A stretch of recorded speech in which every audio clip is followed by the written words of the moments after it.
Good Tuesday morning inspiration for today, family. I hope you're enjoying this time we're spending getting to know the 12 apostles. I know that I am, and I'm going to be better, I think, for the rest of my life having thought about these guys. I look forward to meeting them.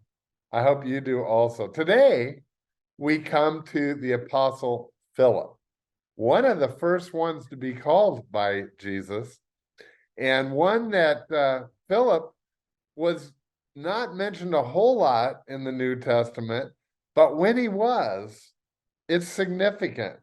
And I think you'll agree with that when this 10 minutes is over. But the first time that we find Philip is when Jesus called him as an apostle. And I think as a disciple, actually, initially, because apostles, remember, are those who were sent out. And so for disciple means learner. So the 12 disciples were learners, followers. They were kind of being mentored by Jesus for 3 years.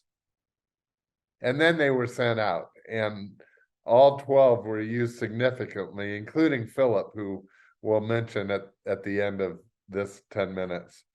But in John chapter 1, at verse 40, let's see, the next day, that would be at verse 43.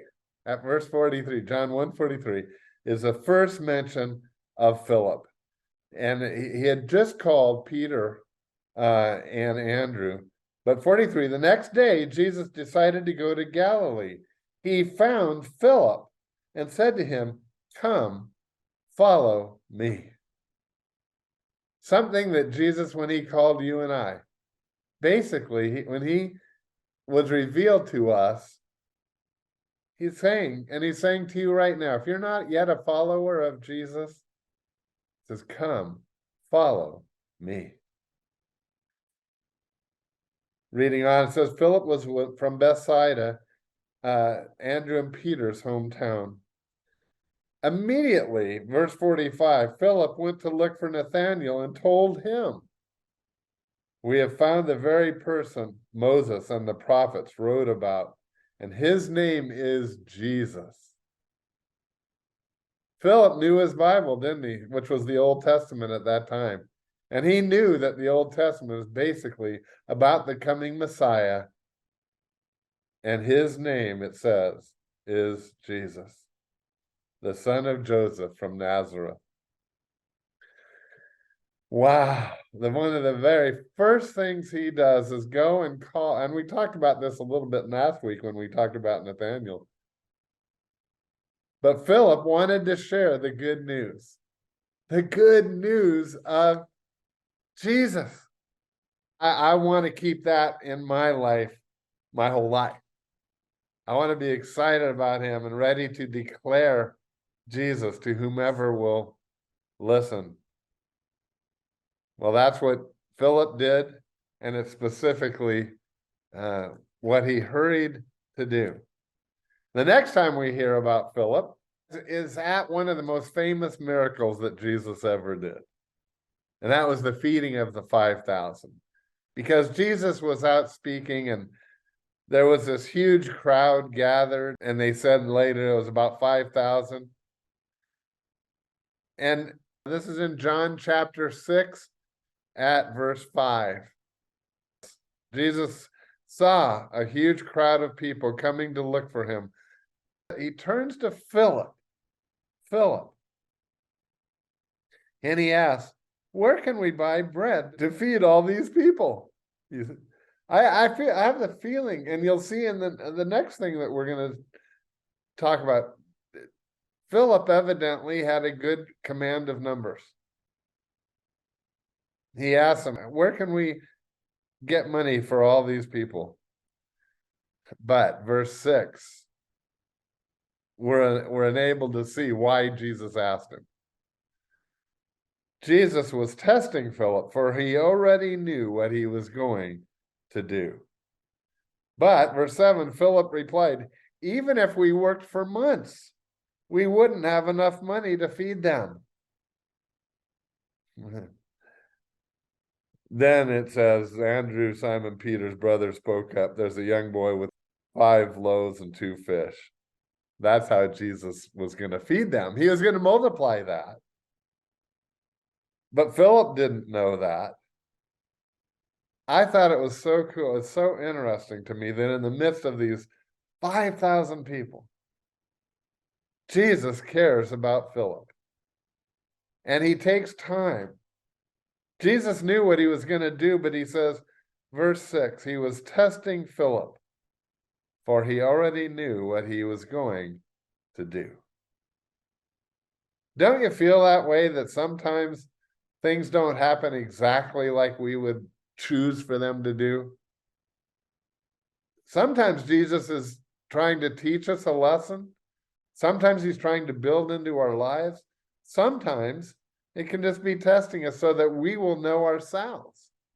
Oh, I didn't have faith in that situation. Oh, why didn't I? Next time I've got to have faith. I just feel that sometimes that's how Jesus is.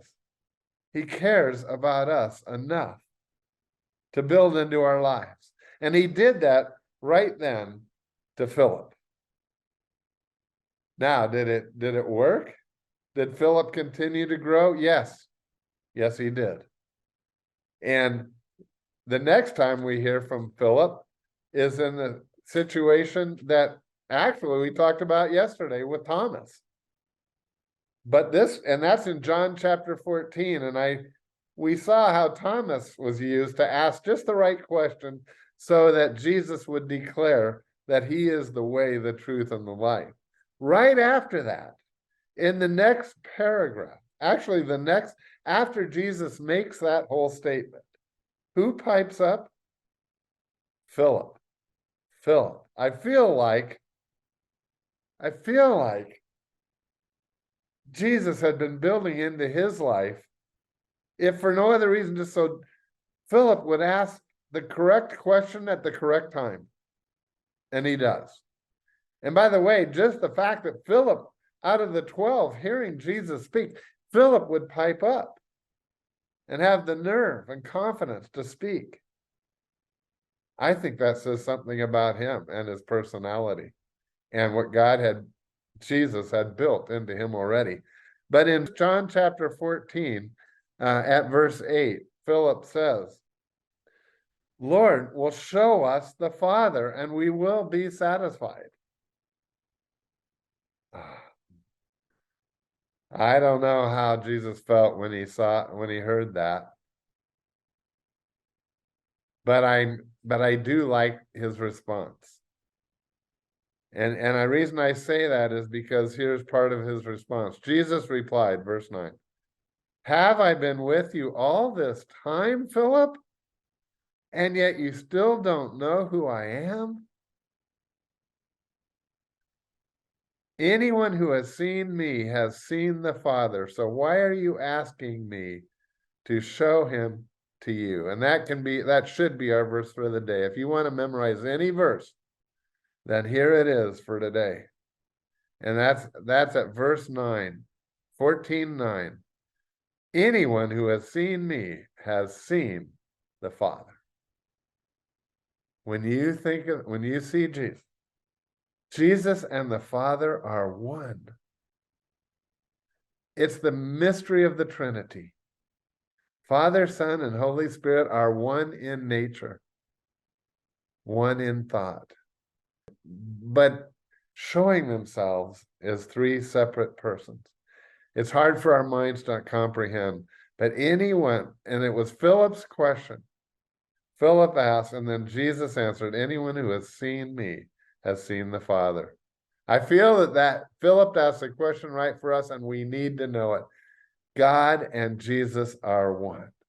Well, God bless. Philip went on, by the way, to be an evangelist and died in spreading the gospel in Turkey, in what is today Turkey. Hey, God bless, and we'll see you tomorrow for another exciting story. And I won't worry about tomorrow.